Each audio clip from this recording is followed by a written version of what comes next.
안녕하세요. 모일 홍주영. 잠실 맥스웰 김영석입니다. 네, 오늘은 우리 탈모 전문가 김영석 원장님 모시고 우리 출산 후 탈모에 대해서 몇 가지 알아보려고 합니다. 산후탈모 언제 생기죠? 일단 저희가 교과서적으로는 출산하시고 한 2, 3개월 있다가 흔하게 발생하는 걸로 알려져 있습니다. 근데 이제 모유수유 여부에 따라 조금 달라지긴 하는데요.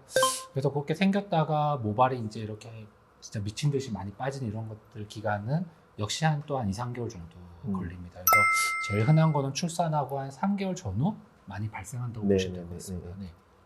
그러면 그게 언제까지 보통 지속이 되나요? 네, 그래서 외우기 쉬운 게 이제 출산 후 3개월 뒤에 생겼다가 그 뒤로 3개월 정도 좀 지속된다고 보시면 될 것 같고요. 그래서 대부분은 이제 좀 다시 회복되는 경우가 흔하죠. 근데 이제 제가 보면 좀 탈모 집안 내력이 있거나 또 그리고 첫째보다는 둘째, 셋째 이런 출산력이 더 많아지면 많아질수록 이 회복하는 속도라든가 그 양이 조금 떨어지는 것 같습니다. 네.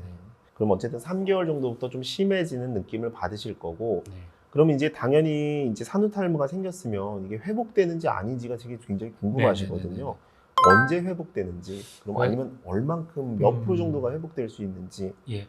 그래서 뭐 대다수는 회복이 정상적으로 다 되죠. 근데 이제 병원에 오시는 분들은 이제 조금 전에 말씀드렸지만 탈모 가족력이 있거나 출산을 여러 번 하신 분들은 이제 좀 회복하는 기간이 좀 많이 깁니다. 그래서 저희가 이제 한번 3개월은 진짜 미친 듯이 빠졌다가 또 한 3개월, 4개월 정도 지나면 다시 또 회복하는 기간을 거쳐서 이제 출산하고 보통 한 1년 정도 지나면 거의 원래 모습으로 돌아오는 경우가 흔하죠. 근데 만약에 출산하고 나서도 이게 1년, 2년 지나서도 이게 모발이 가늘어지고 힘이 없다 그러면 그때 우리가 탈모 치료를 좀 시작을 해봐야 될 것 같습니다. 네. 그래서 우리 산모분들이 사실은 이제 많이 그렇게 알고 계세요. 이제 첫째 아이가 돌잔치 할 때쯤엔 회복된다 이렇게들 많이 알고 계시거든요. 그 기간하고 이제 맞물리는 것 같아요. 예. 우리 산후탈모가 있을 때 막 비듬도 생기고 막 가렵다고 하시는 분들도 좀 있거든요. 네네네. 두피에 좀 뭔가 호르몬 변화 같은 것 때문에 영향을 주나요? 그런 이유도 있고요. 사실 가장 큰 건 이제 우리 애기 어머님들이 머리를 못 감으세요. 첫 번째는 그쵸. 애 애기 보느라고 키우니까 바빠서 그런 것도 힘들어요. 있고 또 맞아. 하나는 감을 때다가 머리가 너무 많이 빠지니까 무서운 거예요. 맞아. 그래서 사실은 잘못된 샴푸 습관 때문에 머리가 빠지는 경우가 제일 많습니다. 그러다 보니까 머리에 비듬도 많이 생기고 또 많이 가렵기도 하죠. 그래서 대부분 출산 후에 좀 머리가 많이 가렵다, 또 비듬이 많이 생긴 이런 분들 보면 대부분 잘못된 샴푸 습관 때문에 그런 샴푸 경우가 습관. 큽니다. 예. 맞아요. 이게 제가 사실 웃으면 안 되는 얘기인데 되게 슬픈 얘기예요. 우리 아기도 태어났지만 사실은 어떤 동화책에 이제 엄마가 태어났습니다 이런 얘기도 있거든요. 처음 아기를 키우는 거니까. 그래서 힘든 역할인데, 그러니까 화장실도 못 가고 맞아요. 말씀하신 잠도 못 것처럼 자고, 예. 머리도 못 감고 잘못된 샴푸 습관을 그게 이렇게 참 안타까운 갖는 것 게 같아요. 뭐 이게 진짜 출산 때문에 머리가 빠지는 건지 아니면 애 키우느라고 고생해서 머리가 빠지는 건지 모를 그 정도로 그럴 스트레스도 때가 있을 있어요. 거예요. 맞아요. 뭐 잠을 네. 못 주무시니까요. 다음 질문인데요.